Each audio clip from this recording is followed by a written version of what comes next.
Morning guys and welcome back to I Like Watches. Now the more regular viewers of my channel may remember a few months ago I uploaded a video where I reviewed an awesome little Boltony watch which paid homage to watches made in the 1920s and 1930s by a very specific brand, which I'm not going to mention in this video, and if you're wondering why, head down to the video description. I've put an explanation in there. Now that watch was awesome, but it was quite small and quite expensive because it housed the Miyota 9039, so I think it was around $300. So if you liked that watch but thought it was a bit small and a bit pricey, there is now another option, because Roland, or Hruodland, I'm still not sure how to say it, have made a more modernised version of that watch. It's bigger, and it now contains the Seagull ST17 automatic movement, so it's quite a bit cheaper. And in this video I'm going to head over to the Lightbox and review this watch for you, and if you're interested in picking it up or interested in buying anything from AliExpress, head down to the video description. I'll put an affiliate link in there, and the watch was free, hence the includes paid promotion icon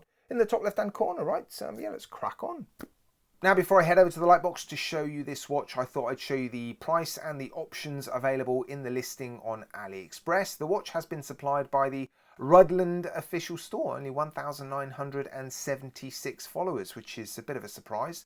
Yeah, if you click that follow button, sometimes you can get better discounts, so it's definitely worth doing. $139 for this watch, 4 colour options: black, blue, red and green. I've been sent the black option to show you guys. If you click on the specifications tab here, you'll see some basic specifications. And if you stick with description and scroll down, you'll see lots of very nice pictures of this watch. But don't do that.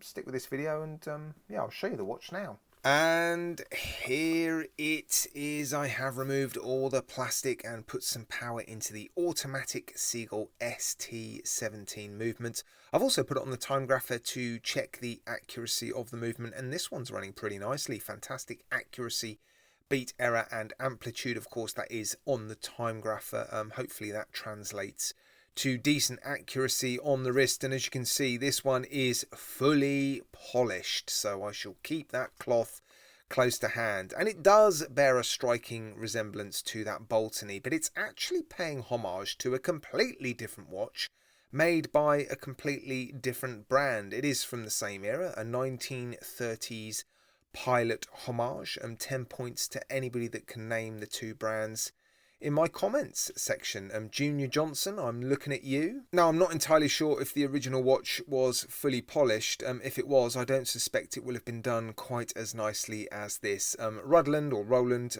they do make very nicely made watches. They're right up there with the likes of Kronos, Boltony, Octopus, Kraken, Labini. There are quite a few brands on AliExpress producing watches to a very similar standard, and yeah, they get very, very close to the likes of San Martin. So it's one of the reasons why I like to feature Hruodland or Roland watches on my channel, because they are beautifully made, and this one appears to be no exception. This one's been supplied on a very nice brown leather strap, a strong smell of leather, colour matching stitching and a fully polished buckle. No signature on the buckle, but it seems like a nice quality buckle, and yeah, the dial seems to be nicely done as well, beautifully printed. The loom is printed directly onto the dial. I'll show you the loom in a moment.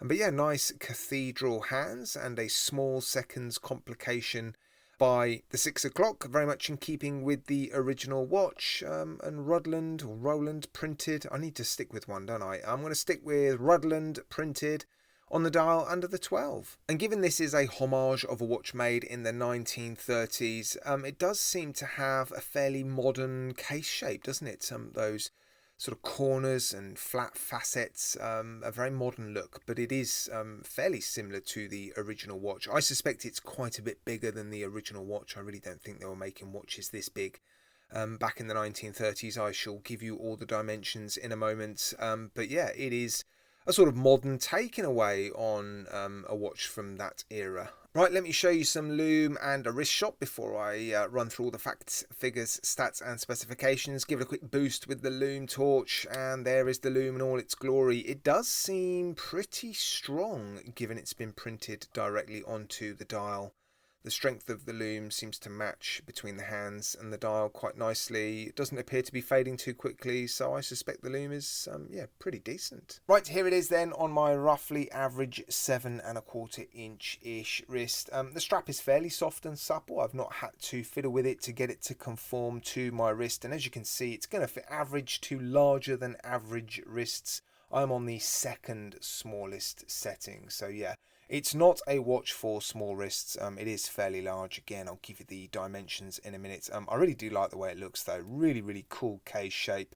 It does look quite modern, but also very vintage. So yeah, I like it. It doesn't feel too heavy. Doesn't feel top heavy at all. The strap is controlling the weight in the case very, very nicely. Right, let's get you some dimensions. Case diameter is 40.5 millimeters. That is a surprise actually. Quite often you get an optical illusion with sort of square cased watches, and I guess that's what's going on here because it definitely looked bigger than that on my wrist. Thickness is 12.6, case length is 47.6, lug width is 22 millimeters, and on the supplied strap it weighs 91 grams. Again, I was expecting it to be a little bit more. That's not bad at all, is it? Crystal is sapphire crystal. It is a piece of double domed box sapphire crystal. Fantastic clarity at a tight angle look, and yeah, strong blue AR coating as well. Look.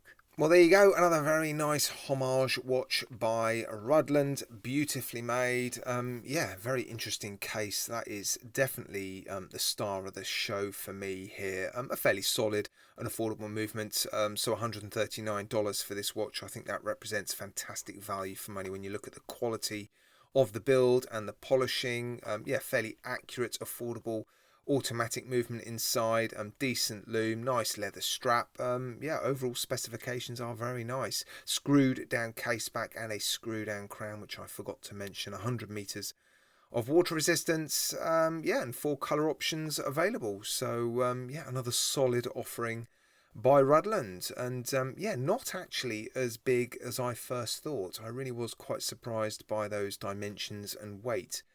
It just looks, well, like it's going to be bigger and heavier than that. But again, that is all down to the case shape. It's fairly well known that square cased watches tend to wear bigger than the dimensions suggest, and that's definitely what's going on here. But yeah, a really, really cool homage watch by Hruodland. And guys, please don't forget to let me know what you think in the comments section. And yeah, I'm looking forward to reading your comments on this one, guys. Thank you so much, as always, for watching. I really, really appreciate it. Take care, guys. Look after yourselves. You'll see me again very, very soon.